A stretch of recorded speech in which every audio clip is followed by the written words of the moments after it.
आप कंटेंट लिखते हो लेकिन वो गूगल पे रैंक नहीं कर पाता। प्रॉब्लम कंटेंट ऑप्टिमाइजेशन का है। आज की वीडियो में हम सीखेंगे कि कंटेंट ऑप्टिमाइजेशन क्या है और ये एसईओ के लिए क्यों जरूरी होता है। So welcome everyone, digital dynamo Rohit में आपका स्वागत है और बिना टाइम वेस्ट किए हुए मैं सीधा बात करूंगा कंटेंट ऑप्टिमाइजेशन क्या होता है। कंटेंट ऑप्टिमाइजेशन का मतलब है अपने कंटेंट को इस तरह से तैयार करना कि वो यूजर और सर्च इंजन दोनों के लिए वैल्यूएबल हो। अपने कंटेंट को कैसे ऑप्टिमाइज करना है उस पे बात करने से पहले मैं ये बात करूंगा कि कंटेंट ऑप्टिमाइजेशन क्यों जरूरी है। फर्स्ट पॉइंट इज कि इससे एसईओ रैंकिंग इंप्रूव होती है।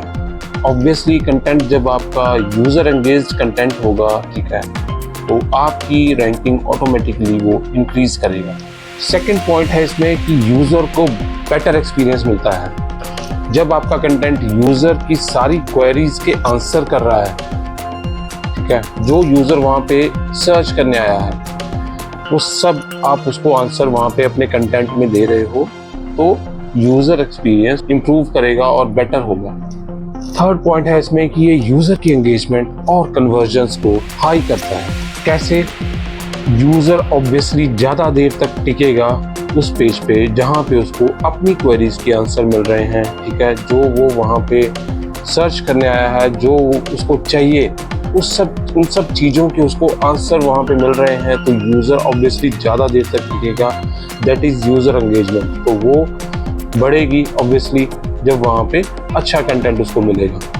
और कन्वर्जन्स की बात मैं करूँ तो कन्वर्जन्स, आप कोई प्रोडक्ट्स बेच रहे हैं या अपनी कोई सर्विस बेच रहे हैं, ऑब्वियसली जब वो प्रोडक्ट या सर्विस बाय करने के लिए आया है और आपने अपने कंटेंट में ऑलरेडी उसकी क्वेरीज के सारे आंसर दे दिए हैं वहाँ पे, तो वो ऑब्वियसली बिना किसी झिझक के वहाँ पे प्रोडक्ट और सर्विसेज बाय करेगी। तो कन्वर्जन्स को भी इंक्रीज करता है आपका कंटेंट ऑप्टिमाइजेशन। अब मैं बात करता हूँ कि अपने कंटेंट को कैसे ऑप्टिमाइज करना है। जब कंटेंट ऑप्टिमाइजेशन की बात हो रही है तो सबसे पहला पॉइंट इसमें आएगा कीवर्ड रिसर्च, जो कि बेसिक है कंटेंट ऑप्टिमाइजेशन। इसके लिए मैंने लेसन 2 में बहुत ही विस्तार में आपको समझा रखा है कि कीवर्ड ऑप्टिमाइजेशन कैसे करनी है, जिसका लिंक आपको डिस्क्रिप्शन में देखने को मिलेगा। सेकंड जो इसमें पॉइंट है दैट इज की हेडिंग्स का स्ट्रक्चर हमने बहुत ही सोच समझ के यूज करना है। H1, H2, H3 टैग्स हमारे प्रॉपर्ली यूज होने चाहिए और अपने टॉपिक को लॉजिकली ब्रेक करना है। हेडिंग्स प्रॉपर्ली यूज करनी है। हेडिंग्स और सब हेडिंग्स ऐसी होनी चाहिए कि जिसमें उनको रीड करके ही आइडिया लग जाए कि आने वाला कंटेंट जो है वो किससे रिलेटेड है, ठीक है। टॉपिक डाइवर्ट नहीं होना चाहिए, उस हेडिंग से हटके नहीं होना चाहिए, वो हमने अपने माइंड में ध्यान रखना है। तीसरा जो इसमें पॉइंट है कि हमने ह्यूमंस के लिए कंटेंट लिखना है, ना कि सिर्फ गूगल के लिए।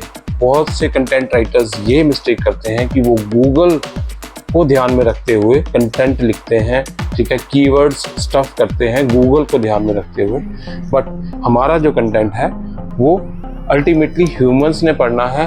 ह्यूमंस वहाँ पे आएंगे, लोग वहाँ पे आएंगे, वो कंटेंट को पढ़ेंगे और कंटेंट हमारा एंगेजिंग कंटेंट होना चाहिए, सिंपल होना चाहिए, क्लियर होना चाहिए, ठीक है, और डिस्क्रिप्टिव कंटेंट होना चाहिए, सो दैट जो भी उसको रीड करने आ रहा है वो ज़्यादा देर तक वहाँ टिका रहे और उसको सारी अपनी क्वेरीज के आंसर वहाँ पे मिले।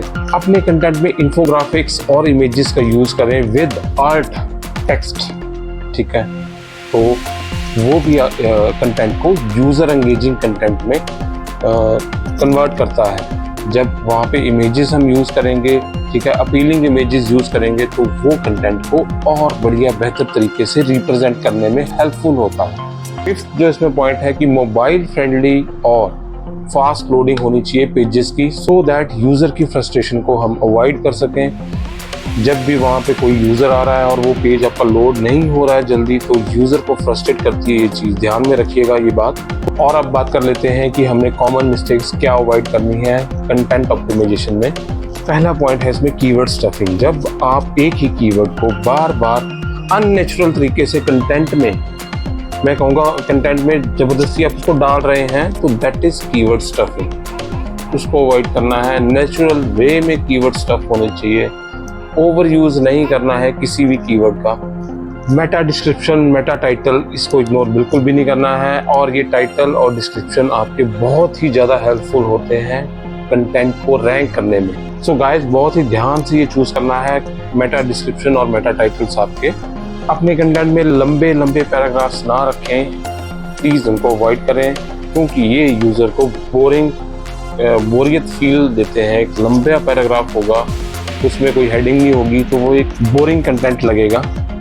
अपने कंटेंट में इंटरनल लिंकिंग और एक्सटर्नल लिंकिंग जरूर करें, और वो भी रेलेवेंट होनी चाहिए। इंटरनल लिंकिंग आप किसी भी अपने वेबसाइट के दूसरे पेज पे आप यूजर को लेके जा सकते हैं, बट वो रेलेवेंट होना चाहिए, उसी टॉपिक से रेलेवेंट होना चाहिए जो टॉपिक वहाँ पे सर्च हो रहा है। और अपने कंटेंट में CTAs जरूर यूज करें, that is call to action. और CTAs मोस्टली यूज होते हैं मार्केटिंग और सेल्स में। CTAs के कुछ एक एग्जांपल हैं: get your free trial, sign up today, buy now, learn more, subscribe, contact us. ये सब एग्जांपल हैं CTAs के, तो इनको भी ध्यान से यूज करना है अपने कंटेंट में। कंटेंट ऑप्टिमाइजेशन के लिए बहुत सारे टूल्स आते हैं। योस्ट SEO है वर्डप्रेस में, और ग्रामरली एक टूल है जो कि आपका ग्रामर और कंटेंट की टोन के लिए यूजफुल है।